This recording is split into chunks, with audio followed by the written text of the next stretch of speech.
Por que você deve ler As Ferramentas Perdidas da Aprendizagem? É sobre isso que eu quero falar nesse vídeo de hoje. Seja bem-vindo a mais um vídeo aqui do canal da Zoe Christian School,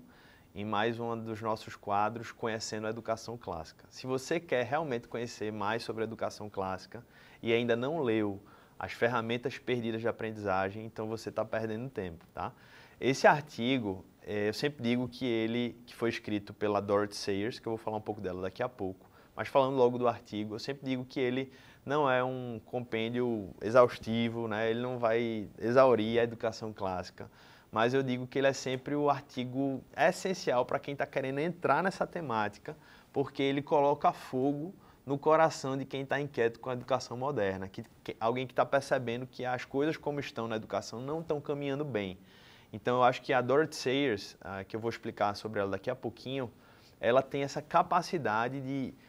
mostrar através de imagens e de pensamentos o problema da educação moderna e nos lança nos primeiros passos sobre a educação clássica. Quem foi Dorothy Sayers? Dorothy Sayers foi a britânica, né? Nasceu em 1893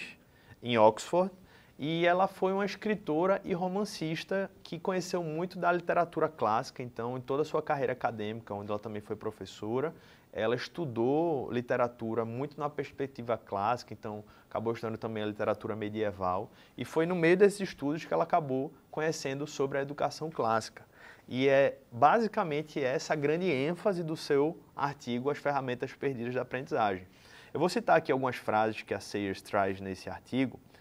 que são muito interessantes e que talvez coloquem aí você ainda mais esse interesse sobre a importância desse artigo para a história aí da educação, especialmente no século XX. Ela começa no seu artigo com algumas perguntas. Por exemplo, ela pergunta o seguinte: você já acompanhou uma discussão no jornal ou em qualquer outro lugar e notou quão frequente os escritores falham em definir os termos que usam?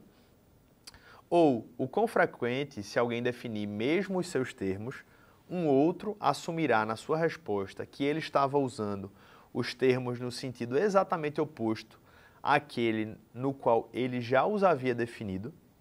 Então, ela está falando aqui muito de um cenário que a gente sabe que no nosso tempo é muito comum. São o que alguns hoje chamam de fake news, ou de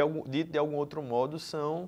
as incapacidades de comunicação e de falha de comunicação que a gente vê nos escritores, especialmente em jornais e coisas do tipo em nossos tempos, né? Isso talvez esteja ainda mais evidente em nosso tempo do que na época dela, porque lembre-se que ela escreveu isso em meados do século passado.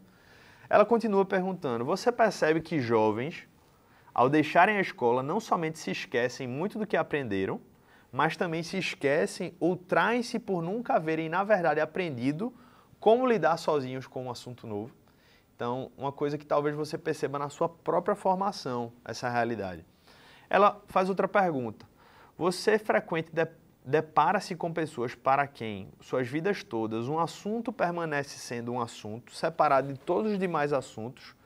como se num compartimento estanque, de maneira que encontram dificuldade muito grande ao tentar uma conexão mental entre, digamos, álgebra e ficção policial, entre tratamento de esgoto e o preço de salmão,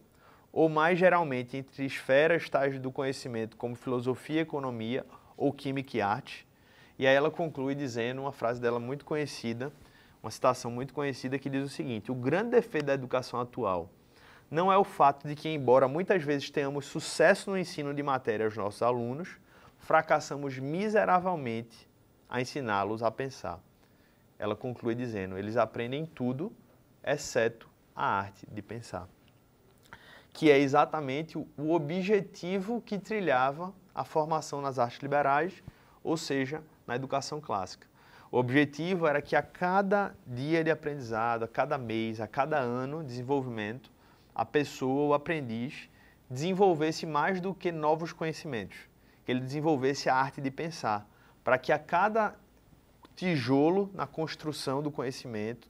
do desenvolvimento humano, a pessoa tivesse a capacidade de ser liberada para aprender mais e mais, não dependendo necessariamente de outros, somente nesse processo de aprendizado. Então, esse artigo, que vai, a partir daí, fazendo várias críticas à educação do século passado, que foi o grande florescer da educação moderna, e trazendo várias outras imagens e contextos bem práticos, mostrar que de fato a educação que a gente está tendo e que reflete a nossa educação hoje, né, o desdobramento da educação hoje em pleno século XXI, que não está certo, que tem problemas graves, que são coisas básicas que a gente encontra no processo educativo, que tem raízes podres e, por consequência, formam e geram frutos podres. E a partir desse artigo, que ela lança as primeiras bases para um resgate da educação clássica. Ela não é exaustiva em explicar, de trazer tanto desenvolvimento para o que é educação clássica, mas basicamente ela cita o trívio, cita o quadrívio, desenvolve um pouco sobre a ideia do trívio e de como era aplicado no período medieval. Mas o grande mérito desse artigo não é tirar todas as dúvidas sobre a educação clássica. Eu digo que sempre o grande mérito é trazer uma clareza maior sobre os problemas da educação moderna e especialmente causar uma indignação, uma inquietação com essa educação, para que daí a gente possa, vendo na educação clássica uma saída, a gente possa entrar pela porta e encontrar um caminho, pelo menos por onde a gente pode começar a trilhar. Então eu queria deixar você esse convite, leia esse artigo, se possível imprima, se você gosta de ler artigos escritos, aí você rabisca, você faz observações, e ele é curto, vale a pena, você não vai gastar muito tempo, mas com certeza vai trazer esse sentimento de inquietação para todos aqueles que também um dia, todos aqueles que um dia já leram esse artigo, tá? Se você também foi encorajado a ler o artigo através desse vídeo, eu peço para que você me ajude compartilhando esse vídeo, se inscrevendo também no nosso canal, curtindo, porque desse modo você também faz com que o conteúdo chegue a outras pessoas e que vão ser certamente ajudadas, vão ser conduzidas a entrar também nessa temática e serem abençoadas conhecendo uma educação verdadeira, uma educação que de fato tem o papel de formar pessoas